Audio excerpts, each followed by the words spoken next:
करवीर निवासिनी आई अंबाबाई मंदिराच्या आवारात भव्य आणि आकर्षक वास्तू असलेला जुना राजवाडा 1778 साली करवीर संस्थापिका महाराणी ताराराणी यांनी राजधानी पन्हाळ्याहून कोल्हापुरात आणली आणि त्याच वेळी हा जुना राजवाडा बांधला गेला। या राजवाड्यातून त्या राज्यकारभार पाहू लागल्या। आत्ताच्या भवानी मंडपापासून इंदुमती देवी गर्ल्स हायस्कूल पर्यंत हा राजवाडा पसरला गेलाय।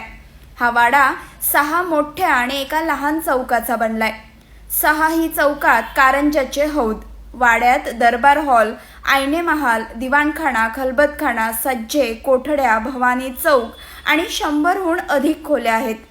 आत्ताच्या जुना राजवाडा पोलीस स्टेशन चौकात पूर्वी संस्थानाचा खजिना आणि नाणे पाडण्याचे टांकसाळ होते।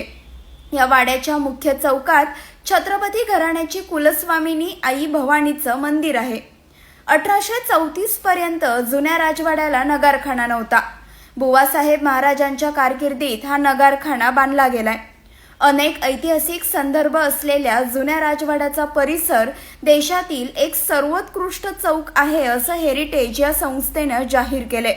हा राजवाडा अनेक चांगल्या आणि वाईटही क्षणांचा साक्षीदार आहे। आता याबद्दल जाणून घेऊया पुढील भागात।